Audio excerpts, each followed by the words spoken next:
Salut à tous, j'espère que vous allez bien. Donc, aujourd'hui, je vais commencer cette série, mais qui va euh, avoir pour fondement le chapitre 4 de l'évangile de Jean. Donc, ce chapitre 4-là nous parle de la femme samaritaine. La femme samaritaine. Et donc, on va en français facile, on va décortiquer, on va aller ligne par ligne, peut-être verset par verset, pour essayer de comprendre en fait plusieurs choses qui nous sont révélées là dans ce chapitre, mais aussi pour que nous examinons, que nous soyons édifiés, mais aussi que nous soyons libérés. Parce que cette femme-là, elle a rencontré Jésus et elle n'est plus jamais restée la même. Elle n'est plus jamais restée la même. Et aujourd'hui, je vois beaucoup de femmes qui souffrent.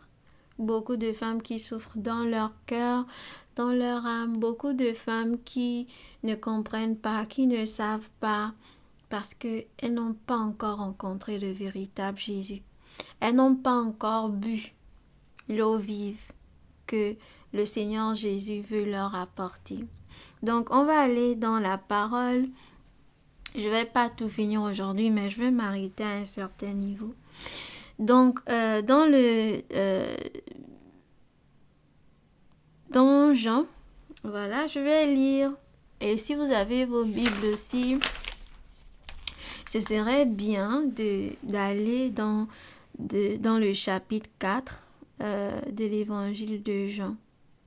Donc, voilà, et cette histoire-là, vraiment, je prie que cette histoire vous parle personnellement à vous, parce que c'est une histoire qui m'a personnellement touchée, personnellement parlé, et ça a emmené une grande lumière dans ma manière d'adorer Dieu, de servir le Seigneur, vraiment, parce que ça m'a libérée en fait. Ça m'a libérée de beaucoup de choses.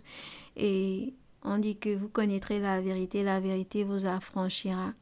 Donc, je prie que au travers cette lecture, ce partage, voilà, vous soyez vraiment libérés de ce qui vous tient captif et que la vérité vous emmène encore plus, vous rapproche encore plus du Seigneur afin que vous puissiez être des adorateurs qui adorent le Père en esprit et en vérité. Donc, je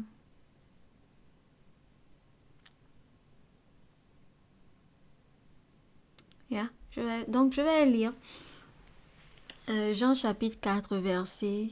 Je vais commencer. Bon, je vais pas forcément dire les versets. Hein. Donc, si vous avez vos Bibles, ce serait mieux de suivre en même temps.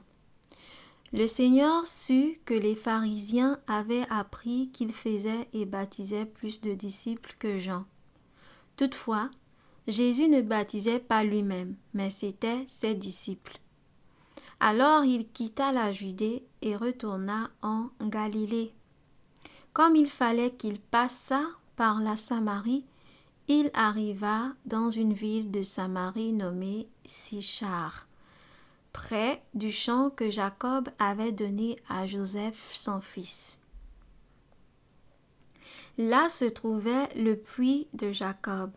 Jésus, fatigué du voyage, était assis au bord du puits. C'était environ la 6e heure.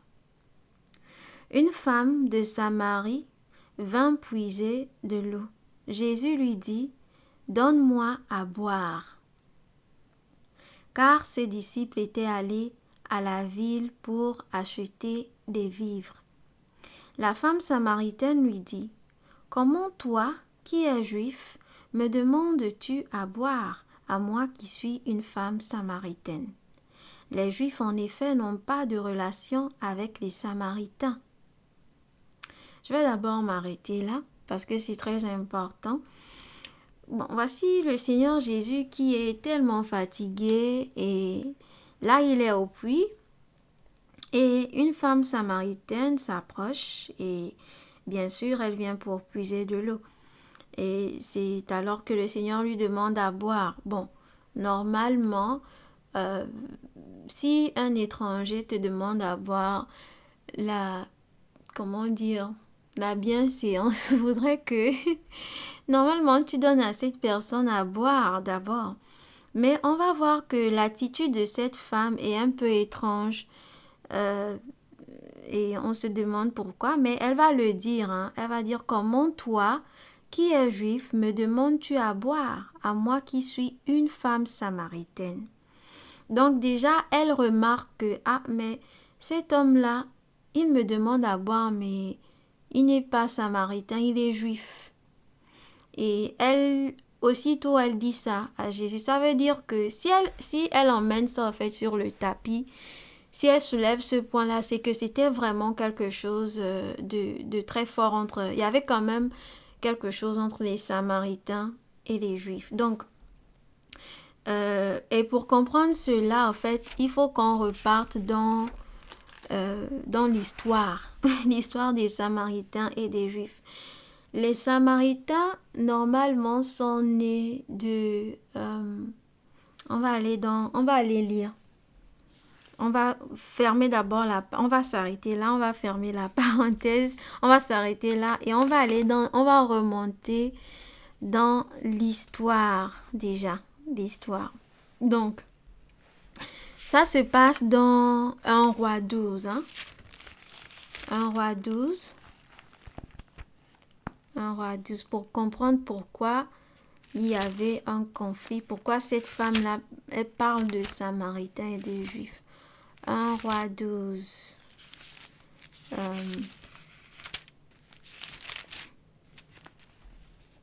1 roi 12, on parle de la division du royaume. Roboam, roi de Juda, Jéroboam, roi d'Israël. Donc, après la mort de Salomon, Salomon a laissé son fils, mais quand il a laissé son fils, il s'en est suivi que, au final, en fait, les enfants d'Israël se sont divisés. Donc, ce qui fait que,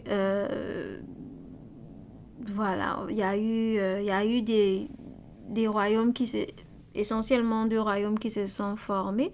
Le royaume de Samarie ou encore le royaume qu'on appelle le royaume d'Israël. Donc, c'est à la suite de Jéroboam qui a rassemblé les 10 tribus d'Israël.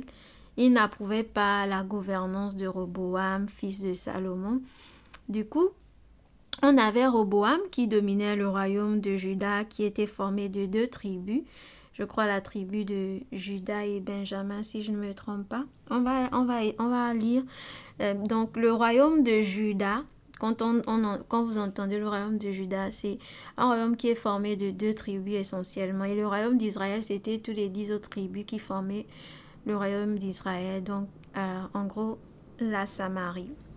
Donc, Jéroboam gérait Samarie et Roboam gérait Juda.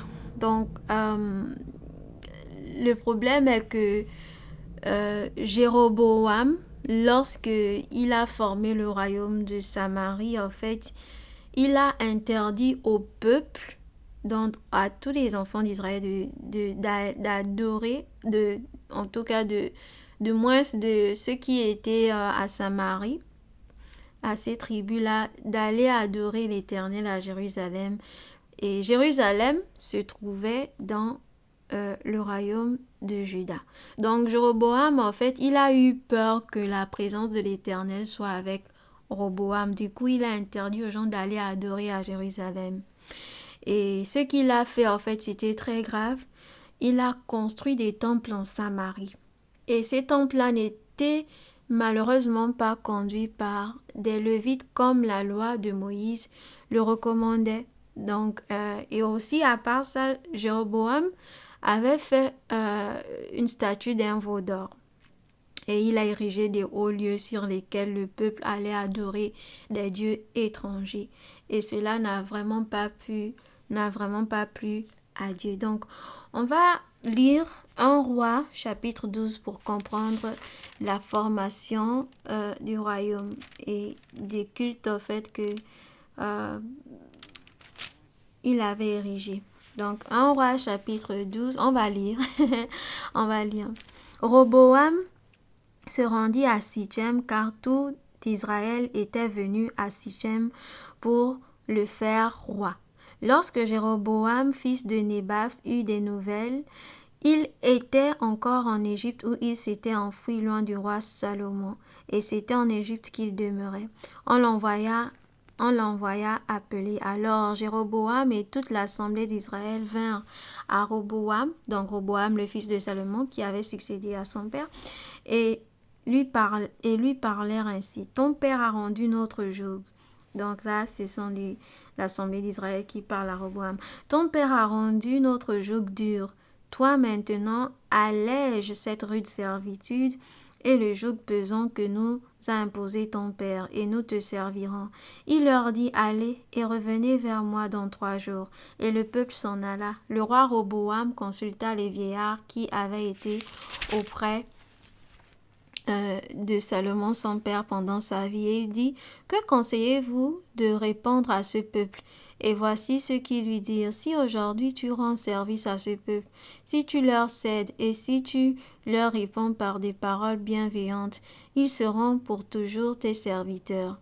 Mais Roboam laissa le conseil que lui donnaient les vieillards, et il consulta les jeunes gens qui avaient grandi avec lui et qui l'entouraient. Donc ça déjà c'était une erreur quand même assez grave de sa part. Il a laissé le conseil des vieillards pour aller vers les jeunes gens. Et on sait que, bon, après les choses changent, mais quand même, voilà, on dit de ne pas déplacer les bornes anciennes. C'est un proverbe que je paraphrase. Il leur dit, que conseillez-vous de répondre? Donc, il consulte les jeunes gens maintenant et il leur dit, que conseillez-vous de répondre à ce peuple qui me tient ce langage? Allège le joug que nous a imposé ton père. Et voici ce que lui dirent les jeunes gens qui avaient grandi avec lui. Tu parleras ainsi à ce peuple qui t'a tenu ce langage. Ton père a rendu notre joug pesant et toi, allège-le nous. Tu leur parleras ainsi. Mon petit doigt est plus gros que les reins de mon père. Waouh! Vraiment ça, quel conseil! Alors, bon, on continue. Maintenant, mon père vous a chargé d'un joug pesant, et moi je vous le rendrai plus pesant. Mon père vous a châtié avec des fouets, et moi je vous châtierai avec des scorpions. Jéroboam et tout le peuple vinrent à Roboam le 3e jour, suivant ce qu'avait dit le roi. Revenez vers moi dans 3 jours. Donc, je m'arrête d'abord. En fait, Jéroboam, lui, n'était mais quand Salomon est mort. Lui, il est quitté, peut-être il était en Asie, donc il est quitté de l'Égypte, vu que peut-être son adversaire est mort. Donc il vient maintenant. Mais quand il vient auprès de Roboam, il constate que mais Roboam, en fait, c'est quand même un jeune assez insolent. Donc le peuple aussi, en voyant ce jeune-là qui est quand même assez prétentieux, bah, ils ne pourront que s'aligner derrière Jéroboam. Donc on va continuer. Le roi répondit durement au peuple. Il laissa le conseil que lui avaient donné les vieillards, et il leur parla ainsi d'après le conseil des jeunes gens. Mon père a rendu votre joug pesant, et moi je vous le rendrai plus pesant. Mon père vous a châtié avec des fouets, et moi je vous châtierai avec des scorpions. Ainsi le roi n'écouta point le peuple, car cela fut dirigé par l'Éternel en vue de l'accomplissement de la parole que l'Éternel avait dite par Achija de Silo à Jéroboam, fils de Nébat. Lorsque tout Israël vit que le roi ne l'écoutait pas, le peuple répondit au roi, « Quelle part avons-nous avec David? Nous n'avons point d'héritage avec le fils d'Isaïe. » À tes tentes, Israël, maintenant pourvois à ta maison, David. Et Israël s'en alla dans ses tentes. Les enfants d'Israël qui habitaient les villes de Juda furent les seuls sur qui régna Roboam. Alors le roi Roboam envoya Adoram, qui était préposé aux impôts. Mais Adoram fut lapidé par tout Israël et il mourut. Et le roi Roboam se hâta de monter sur un char pour s'enfuir à Jérusalem. C'est ainsi qu'Israël s'est détaché de la maison de David jusqu'à ce jour. Tout Israël ayant appris que Jéroboam était de retour, ils l'envoyèrent appeler dans l'assemblée et ils le firent roi sur tout Israël. La tribu de Juda fut la seule qui suivit la maison de David. Donc là, on dit la tribu de Juda. Roboam, arrivé à Jérusalem, rassembla toute la maison de Juda et la tribu de Benjamin. Donc, on voit que Roboam, quand il arrivait à Jérusalem, comme je le disais, en fait, il y avait quand même des gens de la tribu de Benjamin qui se sont alliés à la tribu de Juda. Et voilà, 180 000 hommes d'élite propres à la guerre pour qu'ils combattissent contre la maison d'Israël afin de la ramener sous la domination de Roboam, fils de Salomon. Mais la parole de Dieu fut ainsi adressée à Shemaïja, homme de Dieu. Parle à Roboam, fils de Salomon, roi de Juda, et à toute la maison de Juda et de Benjamin, et au reste du peuple, et dis-leur, ainsi parle l'Éternel, ne montez point et ne faites pas la guerre à vos frères, les enfants d'Israël, que chacun de vous retourne dans sa maison, car c'est de par moi que cette chose est arrivée. Ils obéirent à la parole de l'Éternel, et ils s'en retournèrent selon la parole de l'Éternel. Et le prochain ayant dit, Jéroboam bâtit Sichem sur la montagne d'Éphraïm, et il y demeura, puis il en sortit et bâtit Pénuel. Jéroboam dit en son cœur, le royaume pourrait bien maintenant retourner à la maison de David, si ce peuple monte à Jérusalem pour faire des sacrifices dans la maison de l'Éternel.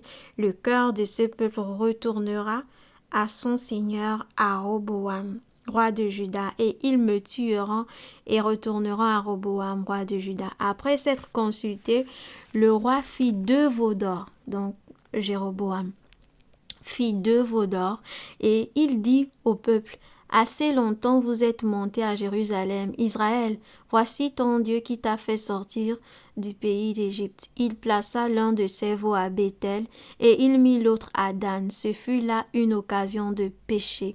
Le peuple alla devant l'un des veaux jusqu'à Dan. Jéroboam fit une maison de haut lieu et il créa des sacrificateurs pris parmi tout le peuple et n'appartenant point au fils de Lévi. Donc voilà ce que Jéroboam fit. Il établit une fête au 8e mois, le 15e jour du mois, comme la fête qui se célébrait en Juda. Et il offrit des sacrifices sur l'autel. Voici ce qu'il fit à Béthel, afin que l'on sacrifiât au veau qu'il avait fait.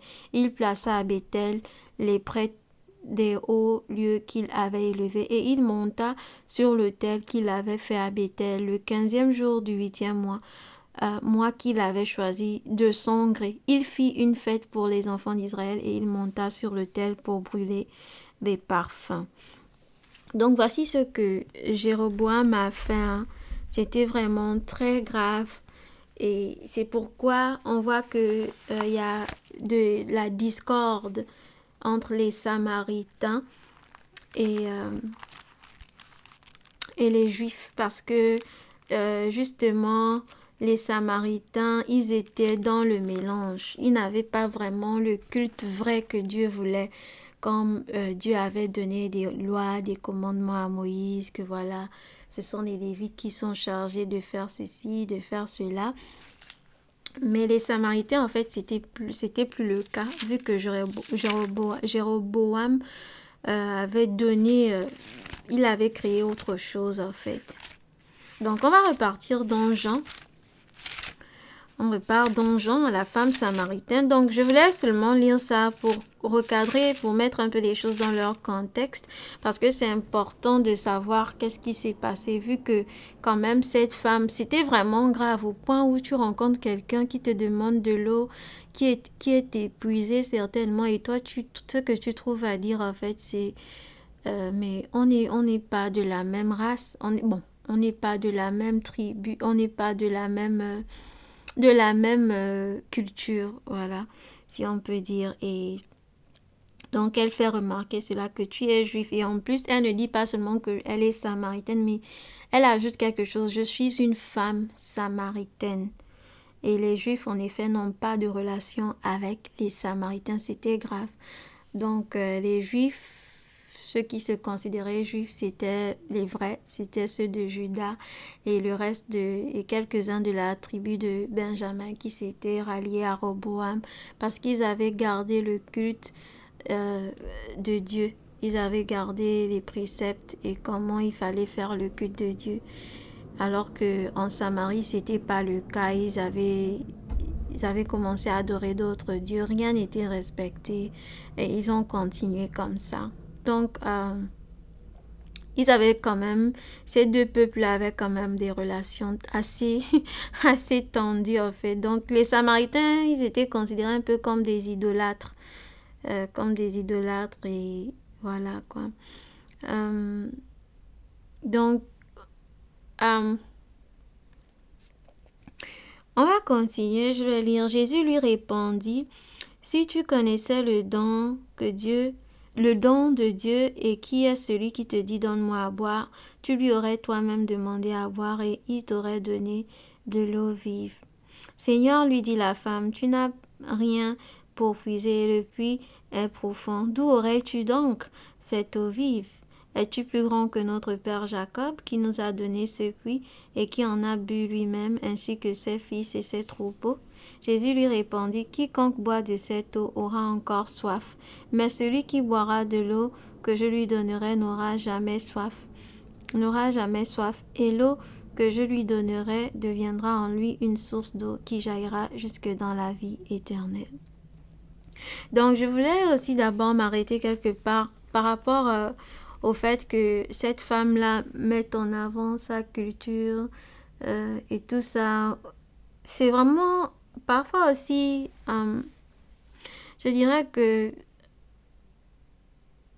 cette femme-là, en fait, elle ne savait pas que c'était déjà Jésus, le Messie, qui était face à elle. Et moi, quand j'ai lu cette histoire, ça m'a beaucoup fait penser souvent au fait que souvent d'abord, on a tendance à mettre notre culture en avant, notre histoire, et parfois ça dicte notre comportement. Tout simplement, cette femme-là, du fait qu'elle était samaritaine, automatiquement, elle a mis ça en avant et elle s'est dit, c'est ce que je suis en fait. Je suis samaritaine, je suis une femme samaritaine et c'est comme ça que j'ai grandi, c'est comme ça que on nous a appris, voilà, on n'a rien à voir avec les Juifs et automatiquement, ça dicte sa manière de réagir, ça dicte son comportement, ça dicte ses relations avec Jésus. Ça vient directement, en fait, genre, mettre directement le frein, le blocage, quoi. Et ça voile, en fait. Mais en fait, est-ce que c'est ce qu'elle est? Est-ce que c'est ce qu'elle est, en fait? Et souvent, c'est ce que nous faisons. On grandit avec ces choses-là, ces cases. Voilà, je suis de telle communauté, de telle culture, de ceci. Et puis, ça dicte vraiment notre comportement. Euh, et, euh, et parfois, ça nous poursuit. On est rattaché à des histoires et ce n'est pas fini, hein. C'est ça, euh, quand on lit cette histoire-là, on voit seulement les Samaritains et, et les Juifs. Mais aujourd'hui, quel est le plus grand conflit encore qu'on trouve aujourd'hui par rapport, par exemple, aux Blancs et aux Noirs, à tous ces clichés, en fait, ces pensées ironiques que nous transportons, en fait, quoi, alors que Jésus, lui, il est celui-là qui vient briser ces codes. Et c'est là où je voulais en fait en venir, c'est que le Seigneur Jésus, il est celui-là qui vient en fait, il vient briser cela. Non seulement il brise ces codes-là, mais aussi il vient te révéler en fait ton identité en lui, en Christ.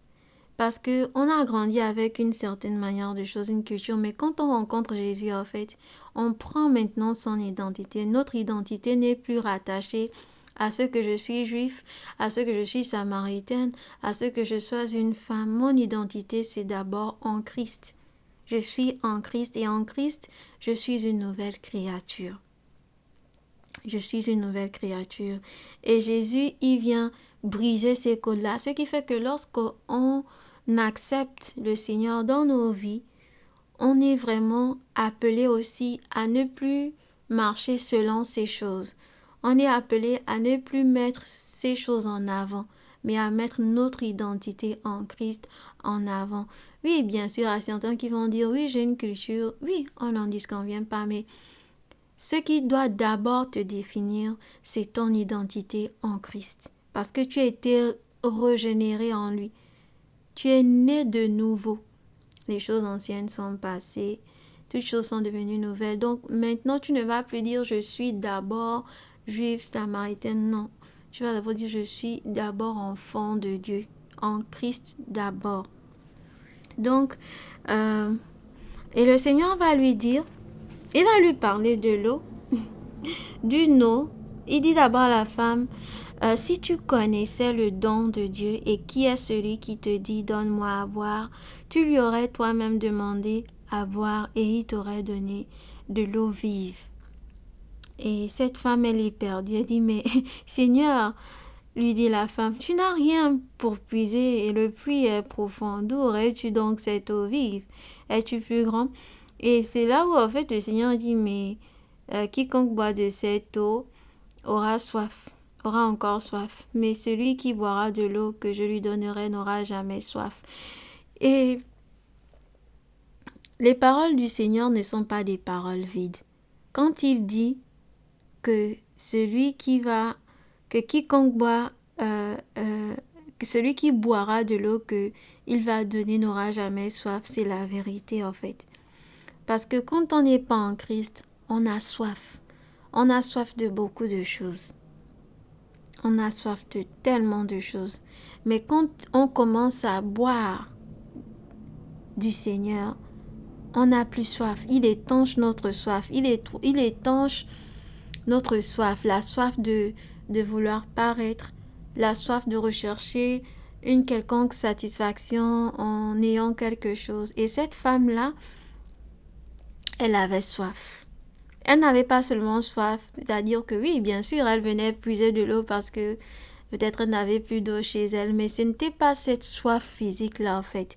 Elle avait une soif dans son âme. Et c'est de cette soif-là que le Seigneur parlait. Et la femme lui dit, Seigneur, donne-moi cette eau. Bon, personnellement, moi aussi, j'aurais demandé à Jésus, mais je veux de cette eau. Quelle est cette eau où tu bois et en fait, tu n'as plus jamais soif. Quelle est cette eau? Et l'eau que je lui donnerai. Ok. Au verset 15, il dit, la femme lui dit, Seigneur, donne-moi cette eau, afin que je n'ai plus soif et que je ne vienne plus puiser ici. Va, lui dit Jésus, appelle ton mari et viens ici. La femme répondit, je n'ai point de mari. Jésus lui dit, tu as eu raison de dire, je n'ai point de mari, car tu as eu 5 maris, et celui que tu as maintenant n'est pas ton mari. En cela, tu as dit vrai. Seigneur, lui dit la femme, je vois que tu es prophète. Donc, le Seigneur, les deux parlent de l'eau, et tout d'un coup, elle dit, donne-moi de cette eau, mais le Seigneur lui dit quelque chose, il dit, va et appelle ton mari et viens. Et la femme répondit, je n'ai point de mari.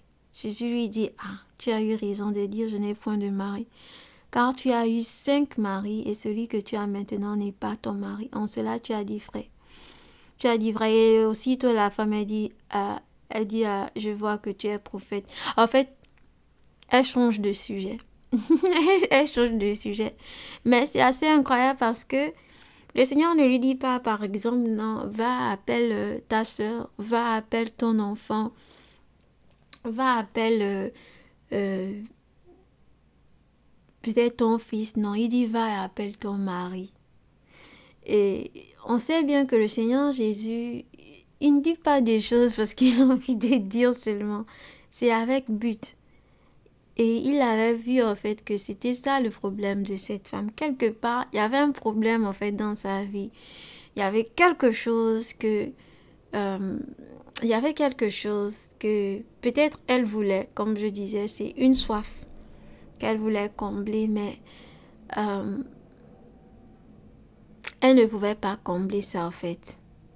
Il n'y avait que lui, le Seigneur, il n'y avait que Dieu qui pouvait combler cette soif-là.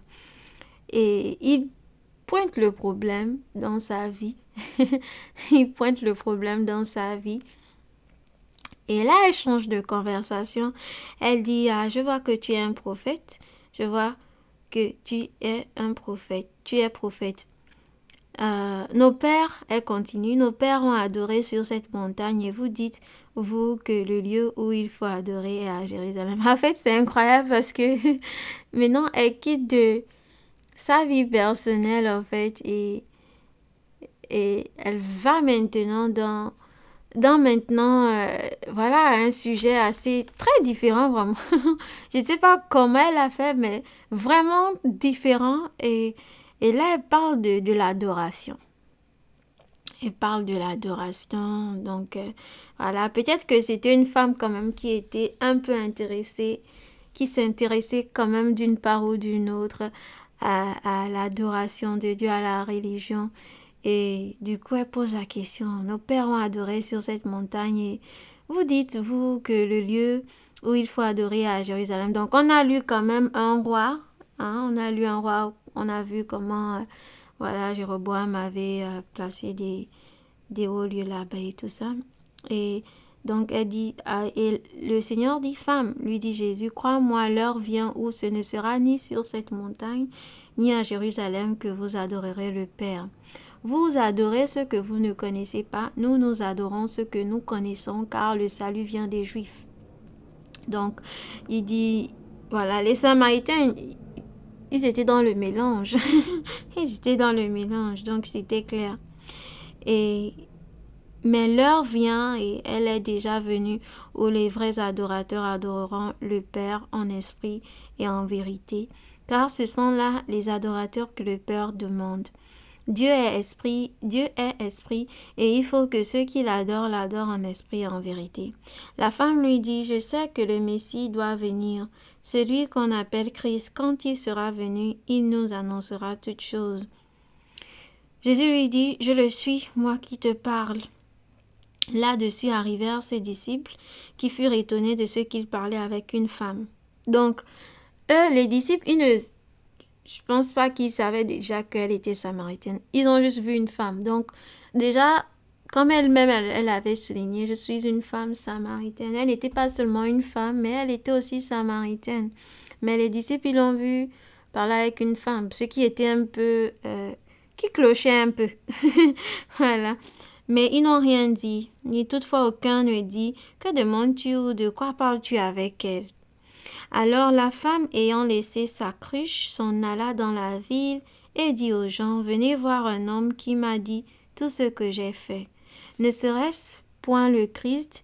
Ils sortirent de la ville et ils vinrent vers lui. Pendant ce temps, les disciples le pressaient de manger, disant, Rabbi, mange. Mais il leur dit, j'ai à manger une nourriture que vous ne connaissez pas. Les disciples se disaient donc les uns aux autres, quelqu'un lui aurait-il apporté à manger? Jésus leur dit, ma nourriture est de faire la volonté de celui qui m'a envoyé et d'accomplir son œuvre. Ne dites-vous pas qu'il y a encore 4 mois jusqu'à la moisson? Voici, je vous le dis, levez les yeux et regardez les champs qui déjà blanchissent pour la moisson. Celui qui moissonne reçoit un salaire et amasse des fruits pour la vie éternelle afin que celui qui sème et celui qui moissonne se réjouissent ensemble. Car en ceci, ce qu'on dit est vrai. Autre est celui qui sème et autre celui qui moissonne. Je vous ai envoyé moissonner ce que vous n'avez pas travaillé. D'autres ont travaillé et vous êtes entrés dans leur travail. Plusieurs Samaritains de cette ville crurent en Jésus à cause de cette déclaration formelle de la femme. Il m'a dit tout ce que j'ai fait. Aussi quand les Samaritains vinrent le trouver, ils le prièrent de rester auprès d'eux. Et il resta là 2 jours. Un beaucoup plus grand nombre crurent à cause de sa parole. Il disait à la femme, ce n'est plus à cause de ce que tu as dit que nous croyons, car nous l'avons entendu nous-mêmes et nous savons qu'il est vraiment le Sauveur du monde. Euh, Après ces 2 jours, Jésus partit de là pour se rendre en Galilée, car il avait déclaré lui-même qu'un prophète n'est pas honoré dans sa propre patrie. Bon, je vais m'arrêter là, mais on peut voir ici déjà que Jésus, il avait vu, le besoin de cette femme.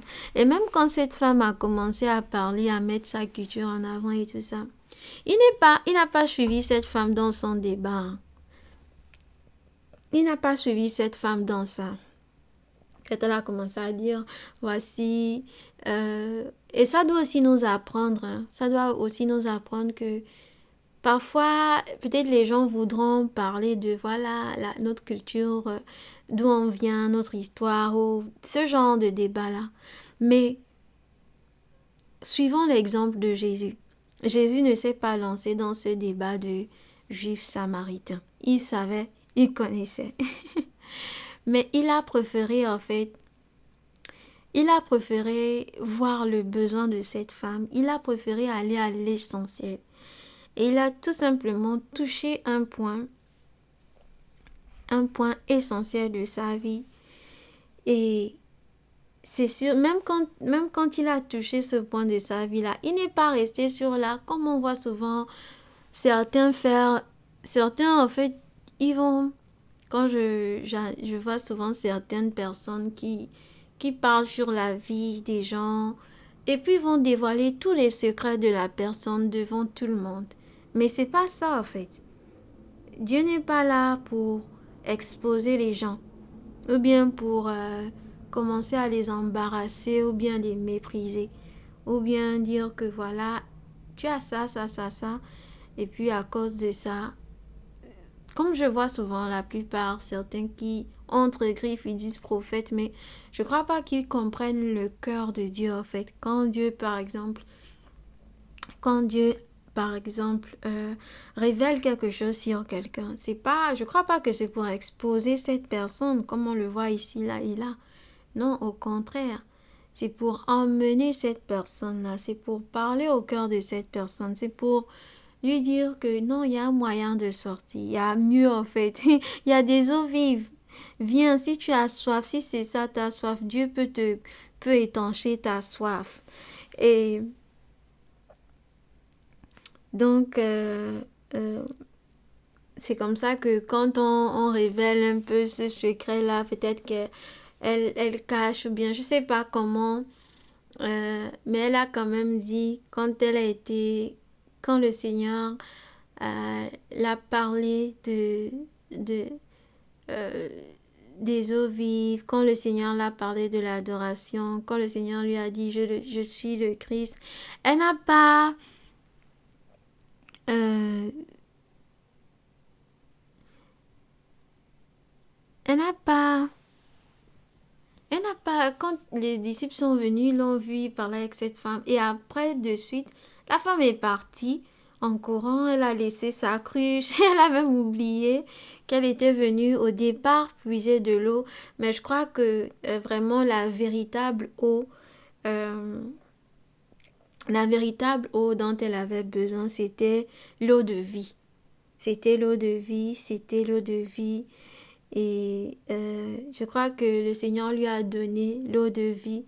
Et quand on reçoit cette eau-là, mais on ne peut pas rester pareil. On ne peut pas rester pareil. Cette femme, elle n'est pas restée pareille. Elle est allée annoncer. Elle allait annoncer aux Samaritains de sa contrée pour dire que venez voir un homme. L'homme dont elle parlait, c'est pas seulement qu'il lui a dit ce qu'elle a fait, mais c'est qu'il lui a dit la vérité. En fait, c'est ça. C'est, c'est comme Jean 8 nous dit, en fait, vous connaîtrez la vérité. Quand le Seigneur dit que vraiment, vous connaîtrez la vérité et la vérité vous rendra libre. Et cette femme-là, c'est la vérité que le Seigneur lui a dit. Il lui a pas caché, en fait. Il lui a pas caché sa condition. Il ne lui a pas caché la vérité, il lui a donné la vérité et la vérité l'a libéré. Mais si on n'accepte pas cette vérité-là, on ne peut pas expérimenter la délivrance. Les gens croient que c'est parce qu'on va peut-être faire une séance de délivrance à chasser des démons. Non. La vérité, c'est ce dont on a besoin pour être délivré. On a besoin de la vérité. C'est la vérité qui nous libère. On va aller dans Jean 8. Jean 8, qui parle de la vérité. C'est ça la parole de Dieu qui nous libère. Jean 8 nous dit, c'est à partir du verset...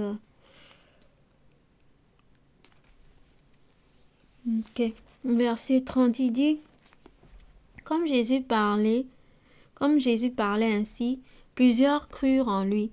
Et il dit aux Juifs qui avaient cru en lui, si vous demeurez dans ma parole, vous êtes vraiment mes disciples. Vous connaîtrez la vérité et la vérité vous affranchira. Ils lui répondirent, nous sommes de la postérité d'Abraham et nous ne fûmes jamais esclaves de personne. Comment dis-tu, vous deviendrez libres? En vérité, je vous le dis, leur répliqua Jésus, quiconque se livre au péché est esclave du péché. Or, l'esclave ne demeure pas toujours dans la maison, le Fils y demeure toujours. Si donc le Fils vous affranchit, vous serez réellement libres. Et c'est ça en fait, c'est que si Jésus t'a franchi, c'est sa parole qui le dit là. Si Jésus t'a franchi, tu seras réellement libre. Comme cette femme samaritaine, elle a trouvé sa délivrance, la liberté. Elle était sous le joug. Mais le Seigneur a pris cela et elle était libérée. Elle était libre d'aller dire, il m'a dit ce que j'ai fait. Elle ne l'a pas caché. Elle n'a pas caché, même si avant il y avait des gens qui savaient ce qu'elle faisait. Il y avait des gens qui savaient ce qu'elle faisait. Mais personne peut-être ne l'a confrontée en disant, ça, c'est pas bon. Ça, c'est pas ce que Dieu veut. Mais elle était quelque part aussi au fond d'elle, elle avait soif. Elle avait soif. Mais si on n'a pas les paroles de la vie, on ne peut pas avoir le cœur de Jésus qui... ce chapitre-là, je suis seulement en train de fleurer ça, mais il y a tellement de choses à apprendre dedans. Tellement de choses, tellement de leçons. Premièrement déjà, c'est que le Seigneur, il est celui-là qui voit le besoin. On dit qu'il fallait qu'il passât par la Samarie. Il pouvait passer par la Samarie et ne pas passer par ce village-là. Et ne pas s'arrêter à ce puits, mais c'est là-bas où il s'est arrêté. Et on sait aussi que Jésus, il marchait selon la volonté de Dieu. Il était conduit par l'Esprit de Dieu. Donc, c'était pas par hasard qu'il était à ce puits-là. Il devait rencontrer cette femme. Cette femme, par elle, par son canal, plusieurs devaient croire en Jésus. Mais eux-mêmes, quand ils sont venus, ils ont dit qu'on ne croit plus à cause de toi. Parce que maintenant, eux-mêmes, ils avaient entendu. Eux-mêmes, maintenant, ils avaient entendu la parole. Et aujourd'hui, on veut faire beaucoup de stratagèmes, beaucoup de manipulations, mais la parole est simple. La parole est simple. Cette femme elle est seulement allée donner son témoignage, que j'ai rencontré un homme qui m'a dit tout ce que j'ai fait. Il ne m'a pas caché, il m'a dit la vérité. Jésus n'a rien caché à cette femme. Il n'a même pas eu besoin d'aller dans des débats avec elle. Non, il lui a parlé. Et ses paroles sont esprit et vie. Et c'est cela qui a libéré cette femme. Quand on rencontre Jésus, si tu rencontres Jésus, peu importe ton degré de soif, je ne sais pas de quoi tu as soif, je ne sais pas qu'est-ce que tu transportes encore qui t'empêche de donner à boire à Jésus. Qu'est-ce qui bloque la conversation entre Jésus et toi? Qu'est-ce qui t'empêche d'ouvrir ton cœur pour que Jésus te donne de l'eau? Qu'est-ce qui t'empêche d'ouvrir ton cœur pour qu'il te parle, afin que tu sois libéré, afin que tu sois libre, afin que tu ne sois plus une femme qui a soif? Cette femme-là, mariée à 5, et celui avec qui elle était, n'était même pas son mari. Jésus ne l'a pas embarrassée. Il n'est pas, à aucun moment, en fait, même dans la parole, il est là pour embarrasser les gens. On a beaucoup d'histoires. On a l'histoire de la femme pécheresse. On a l'histoire de la femme qui a été attrapée en flagrant délit d'adultère. On a cette histoire-là de la femme samaritaine. Il n'est pas là pour embarrasser. On a même l'histoire du fou de Gadara qui était délaissé. Mais Jésus ne vient pas pour nous embarrasser. Il vient pour nous donner la vie. Il vient nous sortir de notre obscurité. Il vient nous sortir de ces clichés-là qui nous emprisonnent. Il vient étancher notre soif. Il vient étancher notre soif. Et l'histoire de cette femme doit beaucoup nous enseigner sur ce que Dieu est. Dieu, il est celui-là qui nous donne la véritable eau dont on a besoin. Il change, il transforme, il restaure. Et il veut nous délivrer, il veut nous libérer. Il veut nous libérer des faux raisonnements. Il veut nous donner la vie éternelle. Il veut étancher notre soif. Il veut étancher notre soif. Il dit que la personne qui boira de cette eau-là n'aura plus jamais soif. N'aura plus jamais soif. Et l'eau qu'il donnera deviendra en lui une source d'eau et qui jaillira jusque dans la vie éternelle. Ça, ce sont les paroles de Jésus. Aujourd'hui, Jésus, il est encore en train de donner cette eau-là. Aujourd'hui, on peut encore venir à lui. Si seulement, comme il a dit à cette femme aujourd'hui, je peux te dire aussi, si seulement tu connaissais celui qui te disait, donne-moi à boire, laisse ta cruche. Ta cruche est trop petite pour contenir les eaux qu'il veut te donner. Aujourd'hui, je te dis, laisse ta cruche. Ta cruche est trop petite pour contenir les eaux qu'il veut te donner.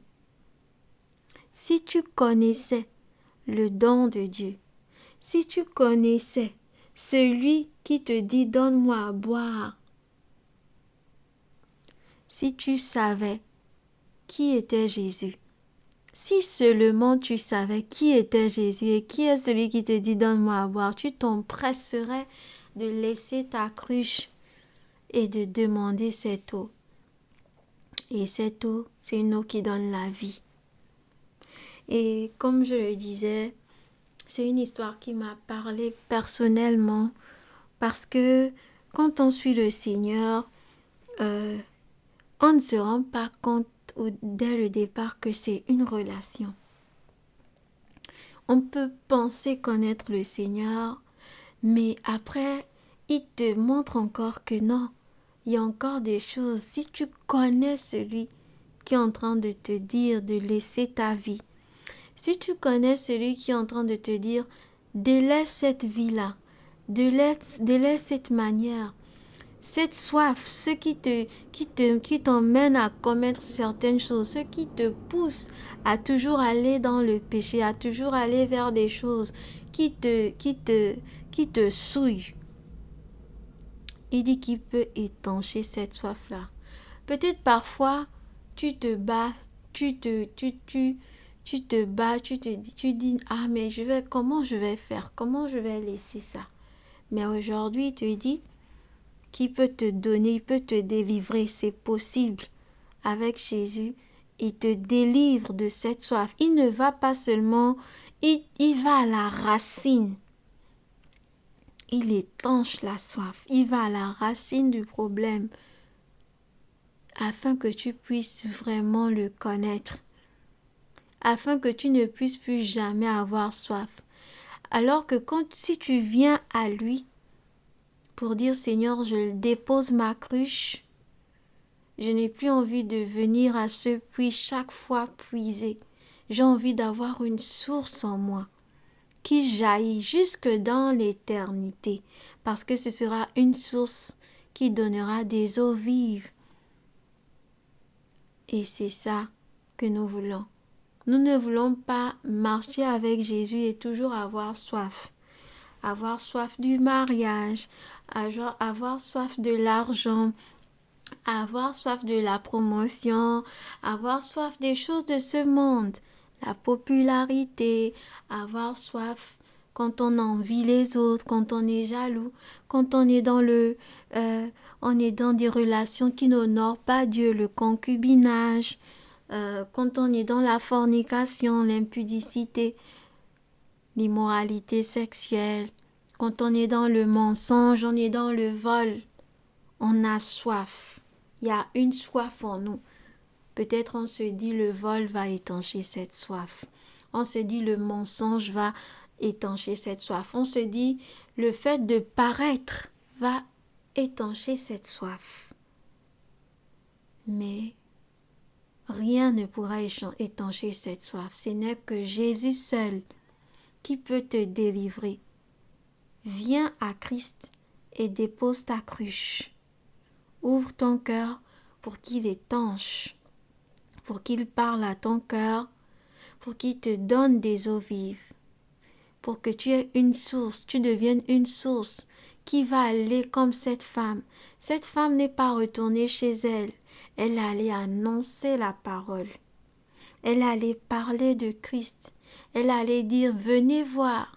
Elle allait appeler, elle a reçu quelque chose de nouveau. Elle a reçu une eau vive qui a changé, qui a transformé, qui allait dans son cœur, qui l'a rafraîchi, qui a restauré son âme. Et elle ne pouvait pas garder, c'est une source d'eau qui jaillissait, qui jaillissait, qui jaillissait. Elle ne pouvait qu'aller parler de Jésus. Et les gens sont venus, eux-mêmes ils ont vu et ils ont bu aussi. Eux aussi ils avaient soif. Ils avaient soif aussi. Mais ils sont venus, ils ne se sont pas contentés de ce que la femme avait dit, ils ne se sont pas contentés ils ont dit, nous aussi, nous voulons être des sources d'eau vive. Et pour cela, si on connaissait seulement, si seulement on savait, si seulement on connaissait celui, comme il a dit à cette femme, vous ne connaissez pas celui que vous adorez, vous ne connaissez pas. Mais si seulement tu savais, aujourd'hui je te parle de Jésus. Si seulement tu connaissais Jésus, si seulement tu avais Jésus dans ta vie, en esprit, en vérité. Si seulement, si seulement tu avais Jésus, tu l'avais rencontré. Si seulement tu l'avais rencontré, tu n'aurais même pas envie de dire Seigneur, je veux cela. Non, parce que rien que ces paroles suffisent pour étancher notre soif. Quand on a Jésus, on est satisfait. On est satisfait. On est satisfait. Peu importe, on est satisfait parce que il n'est comparable à rien. Il n'y a rien qui soit comparable à lui. Alors aujourd'hui, je voulais vraiment partager cela parce que souvent je vois beaucoup de femmes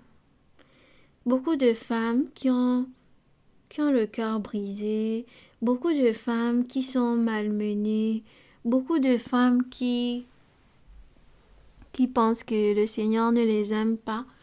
Ce que j'ai fait le constat même aussi, c'est que dans le monde, voilà, on pousse les femmes, on leur dit allez-y ceci, faites cela, voici, nanana.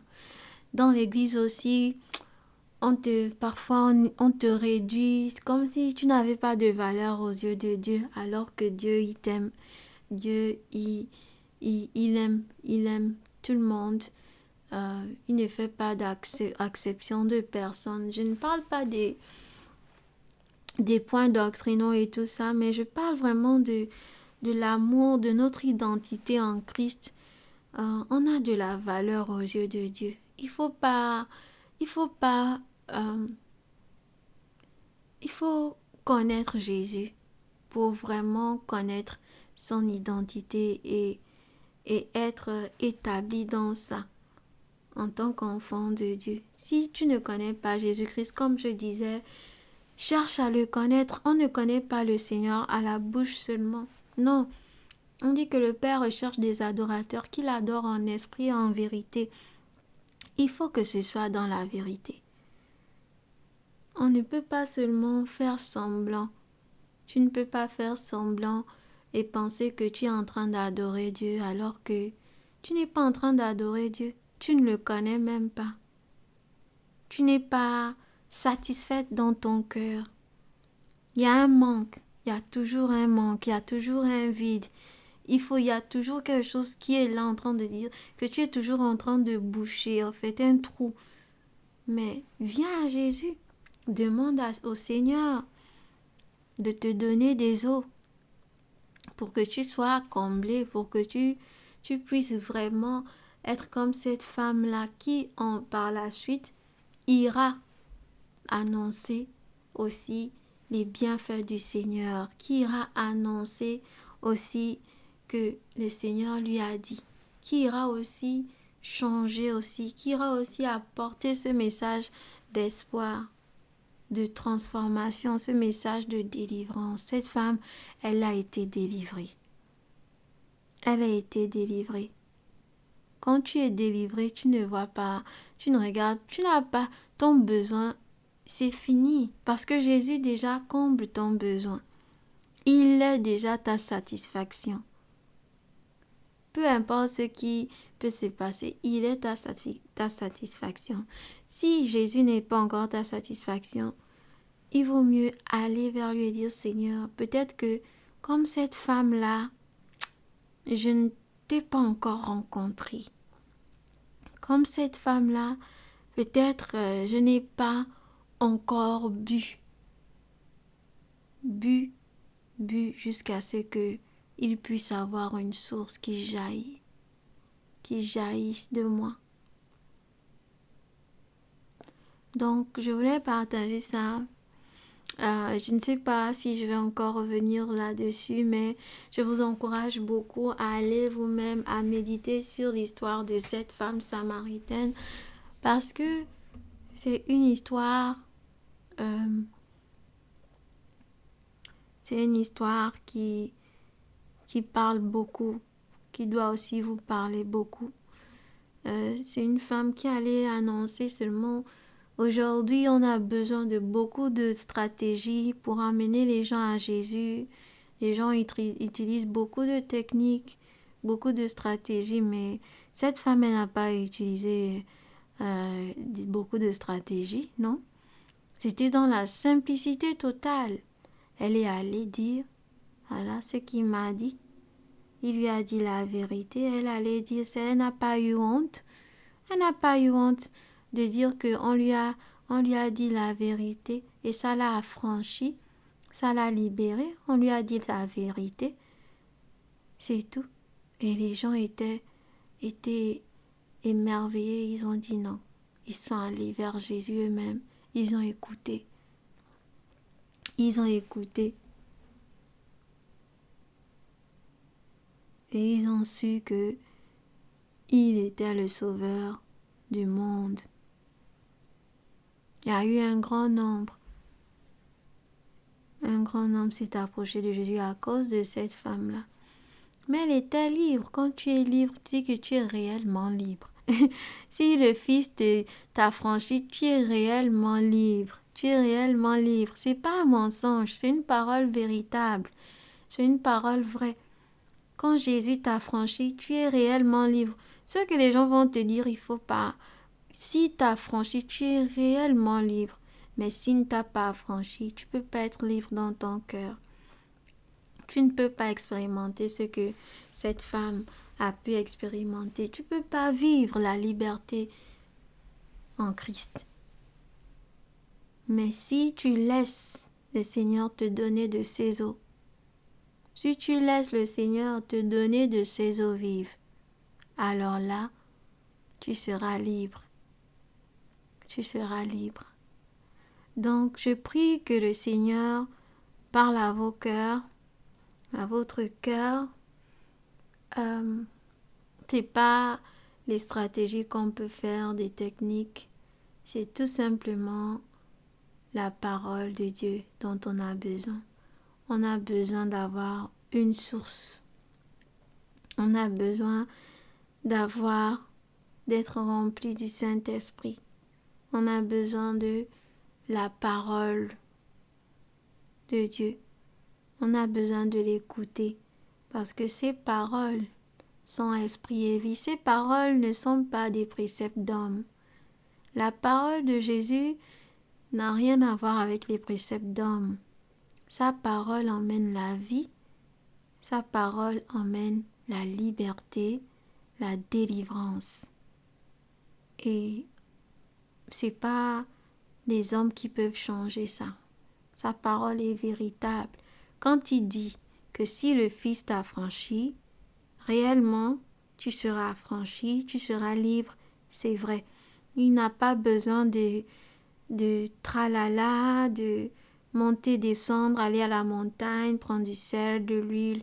Il n'a pas besoin de tout ça. Rien que sa parole véritable, sa parole de vérité, de grâce, elle libère, elle brise les chaînes, elle brise le joug et tu n'es plus sur le joug de la servitude.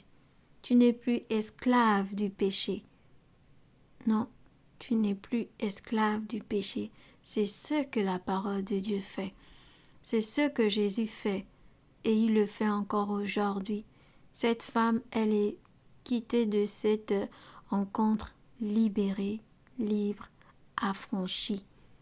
Plus esclave du péché, elle n'avait plus soif. Sa soif avait été étanchée. Et je prie que le Seigneur étanche aussi ta soif.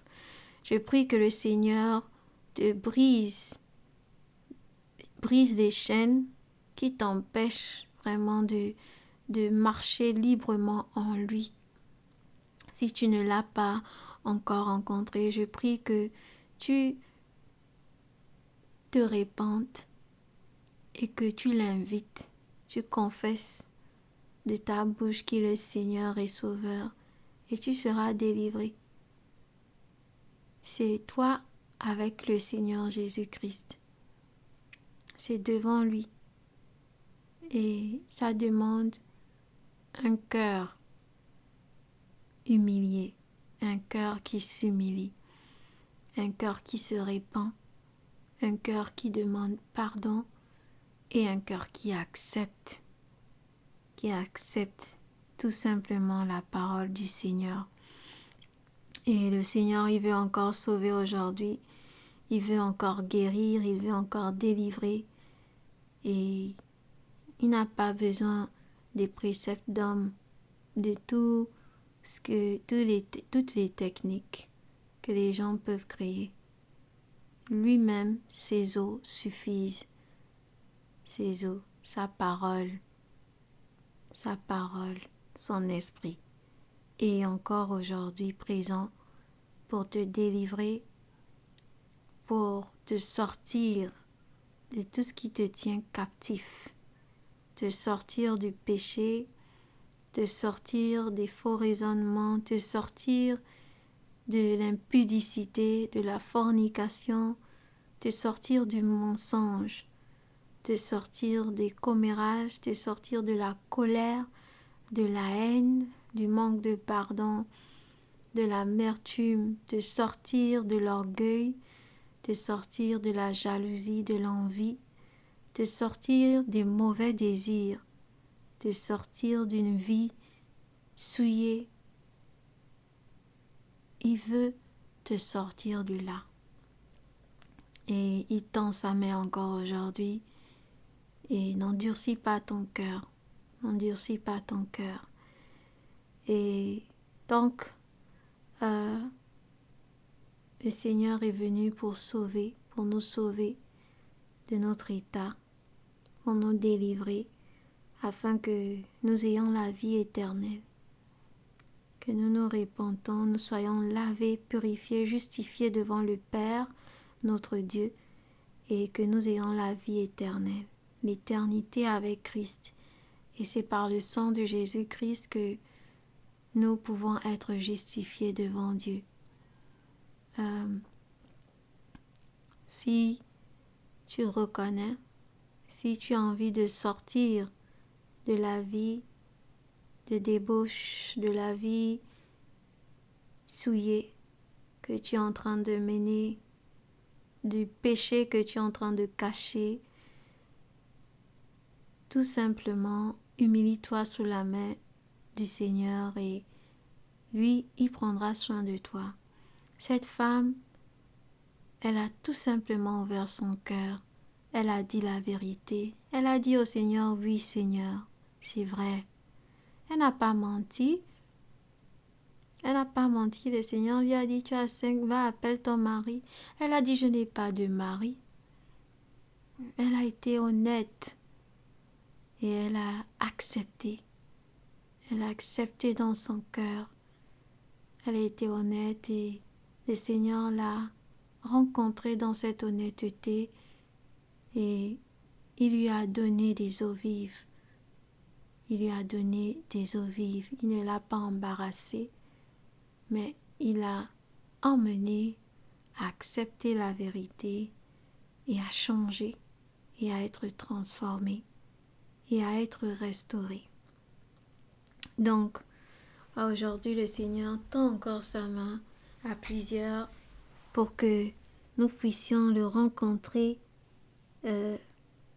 Quel bonheur, quelle grâce, quelle joie d'être libre, de ne pas être sous l'emprise des choses de ce monde, sous l'emprise des mauvais désirs. Quel bonheur, quelle grâce, quelle joie, quelle paix vraiment, de vivre satisfait de Jésus uniquement et rien d'autre ne peut nous combler dans ce bas monde. Sur ce, je vous laisse et je prie vraiment que vous ayez été touchés par ce message et que le Seigneur parle à votre cœur. Donc, soyez fortifiés, soyez encouragés et soyez aussi humbles et honnêtes pour ouvrir vos cœurs devant Dieu et vous repentir et vous laisser changer, transformer par sa parole. Soyez bénis et on se dit à tout moment.